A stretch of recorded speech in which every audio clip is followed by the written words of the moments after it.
नमस्कार दोस्तों, welcome to my channel Uranus study point. आज की इस वीडियो में हम प्रमेय संख्या यानी कि रेशनल नंबर के बारे में जानेंगे। कह कि वह संख्या जिसे p बाई क्यू के रूप में लिखा जा सके उसे एक प्रमेय संख्या कहते हैं, जहां पर p और q कोई पूर्णांक है यानी कि इंटीजर है और q आपका 0 के बराबर नहीं है। यानी कि p बाई क्यू का मतलब अंश बटा हर, यानी कि नोमिनेटर और डिनोमिनेटर। हमारा डिनोमिनेटर 0 नहीं होना चाहिए और p और q जो होगा पूर्णांक एक होगा। करा कीजिए इंग्लिश डिफिनेशन इसका देखिएगा। करा कि a number that can be written as p by q, या फिर a number that can written in the form of p by q is called rational number where p and q is integer and q is not equal to 0। जैसे कि 4/5, 3/2 या 2/3, ये सब आपकी क्या है, प्रमेय संख्या है। करा देखिएगा कि जो कुछ पॉइंट है कि जब प्रत्येक पूर्ण संख्या एक प्रमेय संख्या होती है। प्रत्येक पूर्ण संख्या एक प्रमेय संख्या होती है। जैसे करा कि 2, इसको 2 को हम 2/1 के रूप में यानी कि p बाई क्यू के रूप में लिखा जा सकता है। आगे कह रहा है कि जब प्रत्येक प्रमेय संख्या एक पूर्ण संख्या नहीं होती है। कह रहा है कि जे अभी यहाँ पर बोला कि प्रत्येक पूर्ण संख्या एक प्रमेय संख्या होती है, लेकिन प्रत्येक प्रमेय संख्या एक पूर्ण संख्या नहीं होती है। कह रहा है कि प्रत्येक पूर्ण संख्या एक प्रमेय संख्या होती है, परंतु प्रत्येक प्रमेय संख्या एक पूर्ण संख्या नहीं हो सकती। जैसे कि ये 3/11 एक प्रमेय संख्या है लेकिन पूर्ण संख्या नहीं है। पूर्ण संख्या आपको पता है 0, 1, 2, 3, 4, ये आपका प्लस इनफाइनाइट तक पूर्ण संख्या होता है। आगे करा कि प्रत्येक देखिएगा प्रत्येक दशमलव संख्या एक प्रमेय संख्या होती है। प्रत्येक दशमलव संख्या ये आपका एक प्रमेय संख्या होगा। प्रत्येक दशमलव संख्या एक प्रमेय संख्या यानी कि देखिए करा 4.263 आपका एक दशमलव संख्या, इसको हम प्रमेय संख्या के रूप में लिख सकते हैं। तो आपका हो जाएगा 4263 बटा में 10,000 1000 ये आपका प्रमेय संख्या। नीचे में 1000 कैसे आया, यहाँ पर दशमलव था तो दशमलव को हटाने के लिए दशमलव का जितना अंक था एक पे उतना 0 के साथ हमने उसमें भाग दे दिया। आगे देखिएगा कह रहा है कि जो दो परिमेय संख्याओं का योग एक परिमेय संख्या होती है। कह रहा है कि जो दो परिमेय संख्याओं का योगफल यानी कि दो परिमेय संख्याओं को जब जोड़ा जाएगा तो हमें परिणाम में एक परिमेय संख्या ही मिलेगी। जैसे देखिए कह रहा है कि 1/3 प्लस में 2/5, इसको जोड़िएगा तो आपको जोड़ कर पता ही है नियम कैसा, परिमेय संख्या को कैसे जोड़ते हैं, भिन्न का जोड़े। यानी कि जो 3 और 5 का एलसीएम लिए 15, 3 से डिवाइड किए 5 में, भाग दिए 5 में, 5 बार में 15 में 5 बार में गया, 5 का गुणा उसके अंश से करेंगे तो ये आपका 11/15 आएगा, जो आपका एक क्या है, परिमेय संख्या है। कह रहा है कि दो परिमेय संख्या का अंतर एक परिमेय संख्या होती है। कह रहा है कि जो दो परिमेय संख्या का जोड़ एक परिमेय संख्या होती है, उसी तरह से दो परिमेय संख्याओं का अंतर भी एक परिमेय संख्या होती है। देखिए कह रहा है कि 3/7 माइनस 1/2, आपको फिर से वही 7 2 का एलसीएम किए, 7 से भाग दिए 14 में, 2 बार में गया, 2 का गुणा कर दिए 3 से, माइनस में आपका 2 से भाग दिए 14 में, 7 बार में गया, गुणा कर दिए उस 2 के अंश से 1 से। ये सिंपल आपका वही भिन्न का जोड़ घटाव है, बराबर 6 माइनस 7 बटा में 14 माइनस में 1/14। ये आपका एक परिमेय संख्या है, ऋणात्मक है बट परिमेय संख्या। आगे कह रहा कि परिमेय संख्याओं का योगफल क्रम विनिमयता के नियम का पालन करती है। कह रहा कि जेहेतु परिमेय संख्याओं का योग, जैसे यहाँ पर परिमेय संख्या का ये जोड़ा गया था तो कह रहा कि एक परिमेय संख्या मिलती है, उसी तरह से कह रहा है कि जो परिमेय संख्याओं का जोड़ एक क्रम विनिमयता का नियम का पालन करता है। कम्युनिकेटिव लॉ होता है, यानी कि जो क्रम को बदल देना। देखिए कह रहा है कि जो a/b प्लस में c/d बराबर में आपका c/d प्लस में a/b होता है। एग्जाम्पल में देख लीजिए 1/2 प्लस में 1/5 बराबर में आपको जोड़िएगा तो 60/10 मिलेगा, और यदि उसको 1/5 प्लस में 1/2 करिएगा तो ये आपका जोड़ की क्रिया के द्वारा पुनः आपको 7/10 ही मिलेगा। यानी कि दोनों रिजल्ट हमारा बराबर हो रहा है। आगे कह रहा है कि देखिएगा दो परिमेय संख्याओं का अंतर क्रम विनिमयता के नियम का पालन नहीं करती है। कह रहा है कि यहाँ पे बोला कि जो परिमेय संख्याओं का जोड़ क्रम विनिमयता के नियम का पालन करता है, लेकिन परिमेय संख्याओं का अंतर क्रम विनिमयता के नियम का पालन नहीं करता है। कह रहा है कि ये a/b माइनस c/d बराबर आपका नहीं होगा c/d माइनस a/b के। सेम एग्जाम्पल को देखिए, यहाँ पर जोड़ा गया था तो दोनों बार क्रम को बदल के जोड़ा गया था तो रिजल्ट बराबर आया था। लेकिन यहाँ पे देखिएगा 1/2 माइनस 1/5 किया जाएगा तो 3/10 आएगा, जबकि 1/5 इसमें से इसको घटाया गया था, अब इसमें से इसको घटाया जा रहा था। 1/5 माइनस 1/2 करिएगा तो आपका माइनस में 3/2 आएगा, 10 आएगा। रिजल्ट तो सेम है बट यहाँ पे क्या हो गया, चिन्ह का अंतर हो गया। यानी कि ये चिन्ह अंतर हो गया, चिन्ह या प्लस में था, ये पॉजिटिव थी, ये निगेटिव था, और इसमें ये बहुत अंतर हो जाएगा। ये नंबर सिस्टम पर जब देखिएगा तो यहाँ पर 0 है, यदि इधर कहीं 3/10 है तो इधर सीधे उसके अपोजिट यहाँ पर 3 माइनस में 3/10 आपको मिलेगा। ठीक है। आगे कह रहा है कि परिमेय संख्याओं का योग साहचर्य के नियम का पालन करता है। कह रहा है कि परिमेय संख्याओं का योग साहचर्य के नियम का पालन करता है। कह रहा है कि देखिएगा माइनस में, यानी कि इसका हो जाएगा a/b प्लस में c/d और प्लस में e/f बराबर आपका हो जाएगा a/b प्लस में कोष्टक के अंदर है कि c/d और प्लस में e/f।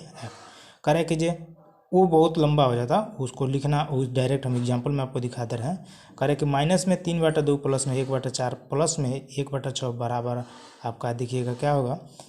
आप इसको जो जोड़िएगा माइनस में 3/2 और प्लस में 1/4 को, तो ये ऐसे माइनस में 8 प्लस में 3/12 प्लस में 1/6 है आपका। रिजल्ट में आपको माइनस में 1/4 मिलेगा। यहाँ से करिएगा तो माइनस में 8 में से 3 निकल जाएगा, तो माइनस में 5/12 प्लस में इसको जोड़ दिएगा 1/6, तो ये आपका।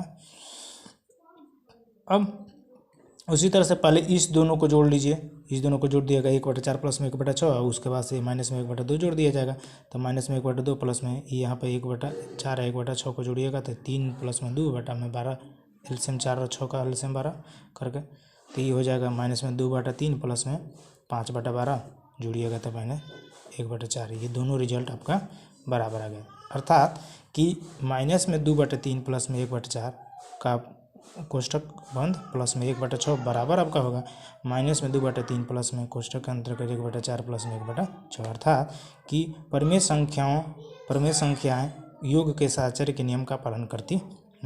कह रहे कि जब परिमेय संख्या, आगे देखिएगा कि परिमेय संख्याओं का अंतर साहचर्य कि कह रहा कि ये परिमेय संख्याओं का अंतर साहचर्य के नियम का पालन नहीं करती है। परिमेय संख्याओं का अंतर साहचर्य के नियम का पालन नहीं करता है। अर्थात कि ये इसका मतलब ये हुआ कि a/b प्लस में c/d प्लस में e/f, ये आपका ऐसे ये बराबर नहीं होगा a/b प्लस में c/d और माइनस कर दीजिएगा e/f, सॉरी यहाँ पे भी ये माइनस रहेगा, देखिए गलती से हो गया, गलती हो लिखा गया ये चिन्ह, ये माइनस में रहेगा। ये इसका रिजल्ट जो है बराबर नहीं होगा। आगे कह रहा है कि जो 0 एक परिमेय संख्या है, 0 यानी कि 0 एक परिमेय संख्या है आपका। 0 एक परिमेय संख्या है जिसका अंश जिसका अंश क्या होता है 0 होता है तथा हर में कोई भी पूर्णांक हो सकता है। 0 एक परिमेय संख्या है, ये 0 आपका एक परिमेय संख्या है। इसको 0 को हम 0/1 भी लिख सकते हैं। ये आपका परिमेय संख्या, ये आपका अंश हो जाएगा। इसको अब न्यूमरेटर और डिनोमिनेटर यानी कि ये आपका हो जाएगा। तो अंश तो आपका जब 0 के बारे में बात करते हैं अंश तो आपका हमेशा 0 रहेगा, लेकिन हर में यहाँ पे जो 1 लिखे हैं, ये हर के जगह पे 1 के जगह पे कोई भी पूर्णांक हो सकता है। देखिए यहाँ पर लिखे कोई भी पूर्णांक हो सकता है, बस क्यू आपका क्या नहीं होगा, 0 नहीं होगा, कोई भी पूर्णांक। तो 0 एक परिमेय संख्या है। आगे करें कि योज्य तत्समक, जब किसी परिमेय संख्या के, देखिए क्या करेगा, जब किसी परिमेय संख्या के साथ 0 को जोड़ा जाता है, 0 यानी कि 0 को, जब किसी परिमेय संख्या के साथ 0 को जोड़ा जाता है तो योगफल में हमें वही संख्या प्राप्त होती है। अर्थ यानी कि जो कहने का मतलब है कि जब 5 में यदि 0 जोड़िएगा तो रिजल्ट में आपको 5 ही मिलेगा। तो कह रहा है कि जब किसी परिमेय संख्या को 0 के साथ जोड़ा जाता है तो योगफल में हमें वही संख्या प्राप्त होती है। इसलिए कहा जाता है कि ये सभी परिमेय संख्याओं का योग तत्समक जो होगा 0 होता है। अर्थात कि किसी भी परिमेय संख्या में, कोई भी परिमेय संख्या, उस परिमेय संख्या में जब 0 को जोड़िएगा, कोई भी परिमेय संख्या हो उसमें 0 को जोड़िएगा तो आपको रिजल्ट में वही परिमेय संख्या मिलेगा। कोई भी परिमेय संख्या में आप यदि 0 को जोड़ दीजिएगा, आपको कोई भी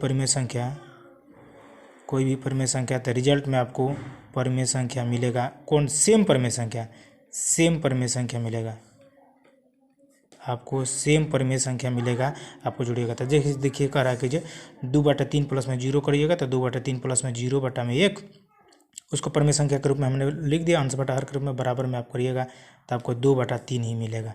तो 0 जो है किसी भी परिमेय संख्या के योज्य तत्समक अव्यय है, यानी कि कोई भी परिमेय संख्या का 0 0 तत्समक अवयव है, यानी कि 0। करें कि जो सभी परिमेय संख्याओं का गुणा का योग तत्समक अवयव 1 होता है। यहाँ पर देखिएगा, जोड़ का तत्समक अवयव, किसी भी परिमेय संख्या का जोड़ का तत्समक अवयव 1 था, किसी भी परिमेय संख्या के जोड़ का तत्समक अवयव 1 था, जबकि किसी भी परिमेय संख्या के गुणा का तत्समक अवयव 1 हो जाएगा। कहने का तात्पर्य यहाँ पे कि किसी भी परिमेय संख्या में हमको एक ऐसी संख्या जिसमें यदि 1 से गुणा करते हैं तो हमें यदि वही संख्या प्राप्त हो जाती है, जैसे कि ये यहाँ पर लिखिएगा 7 बटा में यहाँ पर 9 लिख दिया जाए, 7 बटा में 9, और इसको गुणा कर दिया जाएगा किसी एक संख्या के साथ, तो आपको 1 के साथ गुणा करिएगा तो आपको रिजल्ट में आपको 7 बटा 9 ही मिलेगा। तो ये आपका जोड़ का तत्सम, ये गुणा का तत्समक अवयव हो जाएगा। आगे देखिएगा, कह रहा है कि ये योज प्रतिलोम, अभी आप देखें योज तत्समक और योज प्रतिलोम करा के किसी परिमेय संख्या a बाई बी, किसी परिमेय संख्या a बाई बी के लिए माइनस a बाई बी कोई भी संख्या प्राप्त होगी जब a बाई बी प्लस में माइनस में a बाई बी बराबर 0 हो, तो a बाई बी और माइनस में a बाई बी एक दूसरे का योज प्रतिलोम होगा। अर्थात किसी परिमेय संख्या में हम क्या जोड़ें, किसी भी परिमेय संख्या में हम क्या जोड़ें कि हमें रिजल्ट के रूप में 0 मिल जाए। तो देखिएगा एग्जांपल में 4 बटा 9 का योज प्रतिलोम माइनस में 4 बटा 9 कैसे होगा, 4 बटा 9 में माइनस में 4 बटा 9 जब जोड़ दीजिएगा तो आपको 0 मिल जाएगा। जैसे कि मान लीजिए यदि यहाँ पे 5 है, इसमें हमें कोई संख्या जोड़नी है, हमें रिजल्ट के जगह पर मान लीजिए यहाँ पर x जोड़ना है, हमें रिजल्ट में क्या चाहिए, 0 चाहिए। तो ये सिंपली जब करिएगा तो 5 प्लस में x इक्वल टू आपका 0 हो जाएगा, x बराबर क्या हो जाएगा, माइनस में 5। तो 5 का योज तत्समक योज प्रतिलोम जो आएगा आपका -5 हो जाएगा, और उसी यदि -5 की बात करेंगे तो -5 के योज प्रतिलोम आपका हो जाएगा 5 हो जाएगा। और उसी तरह से कह रहा कीजिए किसी परिमेय संख्या a का गुणा का योज प्रतिलोम 1/a होता है। यहाँ पर तो माइनस में था, यानी हमें रिजल्ट में यहाँ पर 0 दिखाना था। कह रहा है कि जो गुणा का प्रतिलोम यदि दिखाना है, गुणा का योज प्रतिलोम दिखाना हो, तो कोई संख्या यदि a है तो उसका योज प्रतिलोम 1/a हो जाएगा। जैसे कि एग्जाम्पल में देख लीजिएगा, यदि 3 बटा 4 का हमको योज प्रतिलोम का पता करना है, तो हमें एक ऐसी संख्या से गुणा करनी है कि रिजल्ट में हमें 1 मिल जाए। तो यहाँ पर यदि x बराबर करिएगा तो ये हो जाएगा 4/3, यानी कि 3/4, और देखिएगा गुणा में 4/3 करिएगा तो ये क्रॉस हो जाएगा, कैंसिल हो जाएगा, तो आपको रिजल्ट में 1 मिल जाएगा। तो ये रहा किसी परिमेय संख्या का गुणा का योज प्रतिलोम। क्या होता है, कोई भी संख्या a का योज प्रतिलोम 1/a होता है। आज की वीडियो में इतना ही दोस्तों।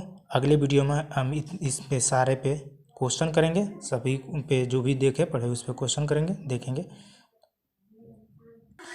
चलिए बस आज की वीडियो में बस इतना ही। अगले वीडियो में मिलते हैं, इसमें जो पढ़े हैं उस पर क्वेश्चन करेंगे।